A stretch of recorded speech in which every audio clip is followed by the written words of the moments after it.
तोहफ़ा अकबर शाही या तारीख़ शेर शाही पुस्तक का रचनाकार कौन है? अब्बास खां सरवानी। यह पुस्तक किस भाषा में लिखी गई थी? फारसी भाषा में।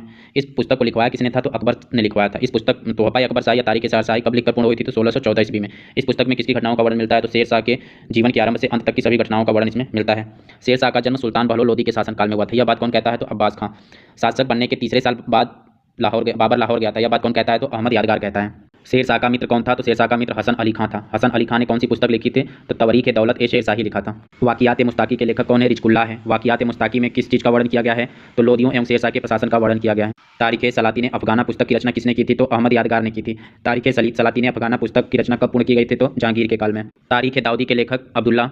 मखजान ए अफ़गानी का लेखक कौन है? नियामत उल्लाह है। मखजान ए अफ़गानी में सूरबंद सेतु उपयोगी ग्रंथ है यह।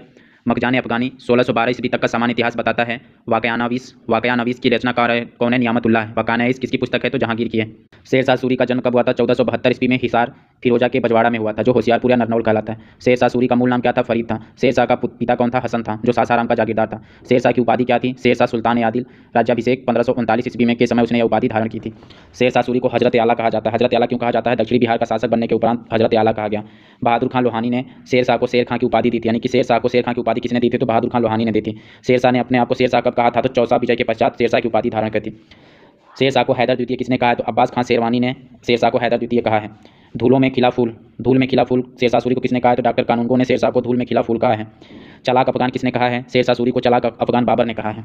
हिंदुस्तानी मुस्लिम पुनर्जागरण का नायक किसे माना जाता है? शेर शाह सूरी को। अकबर का अग्रगामी एवं पथ प्रदर्शक किसे माना जाता है? तो शेर शाह सूरी को माना जाता है। द्वितीय अफगान वंश का संस्थापक किसे माना जाता है? शेर शाह सूरी को। शेर शाह सूरी किसका पोता था? तो रोह के मूल निवासी तथा अश्व व्यापारी इब्राहिम सूर का पोता था। शेर शाह सूरी 22 वर्ष की उम्र में घर छोड़कर कहाँ भाग आया था? तो शिक्षा का केंद्र सिराज ए हिंद जौनपुर आ गया था। सिराज ए हिंद या जौनपुर में उसने कौन कौन सी चीज़ें सीखी? तो उसने गुलिस्तान, बोस्तान एवं सिकंदरनामा का अध्ययन किया और अरबी, फारसी एवं गणित का विशेषज्ञ बना। शिक्षा ग्रहण करने के बाद शेर शाह सूरी कहाँ पहुंचता है? तो अपने पिता की जागीर सासाराम आता है और वहाँ भू राजस्व सुधार में लग गया। शेर शाह सूरी ने क्या बात कही थी? तो शेर शाह सूरी ने एक नया प्रसिद्ध नीति पारित की थी, जो जाना जाता था कि कर निर्धारण में उदार रहो लेकिन वसूली में कठोर रहो। फरीद कहता है कि मैं उद्योग एवं खेती के लिए प्रयत्न करूंगा, इससे तुम्हारा लाभ एवं मेरा यश बढ़ेगा। शेर शाह सूरी अपने पिता की जागीर में कितने वर्ष तक रहा? तो 21 वर्ष तक रहा था। 1497 से लेकर 1518 ईस्वी तक। यहाँ से शेर शाह सूरी कहाँ जाता है? तो 1520 ईस्वी में आगरा में इब्राहिम लोदी के पास जाता है और वहाँ अपने पिता की जागीर उसे देने की प्रार्थना करता है और इब्राहिम लोदी इस बात को अस्वीकार कर देता है। इसी समय इब्राहिम लोदी शेर शाह सूरी से क्या कहता है कि जो व्यक्ति अपने पिता की बुराई करता है वो अच्छा नहीं होता है। लेकिन जैसे ही हसन की यानी शेर शाह सूरी के पिता हसन की मृत्यु होती है, वैसे ही इब्राहिम शेर शाह को सासाराम की जागीर का स्वामी बना देता है। इसके बाद शेर शाह सूरी बिहार के सूबेदार बहार खां के पास चला जाता है, जिसने उसे अपने पुत्र जमाल का शिक्षक नियुक्त करता है। शेर मारने के उपलक्ष्य में बहार खां ने उसे शेर खां की उपाधि देता है। पानीपत के युद्ध में इब्राहिम लोदी की मृत्यु के बाद बहार खां ने खुद को बिहार में स्वतंत्र घोषित कर सुल्तान मोहम्मद शाह की उपाधि धारण कर लेता है। बहार खां क्या करता है कि सासाराम के जागीर की जो होती है उसको शेर खां और उसके भाई सुलेमान के बीच विभक्त कर देता है। शेर खां इस विभाजन को अस्वीकार कर देता है और जौनपुर के मुगल सूबेदार जुनैद बलराज के पास जाता है और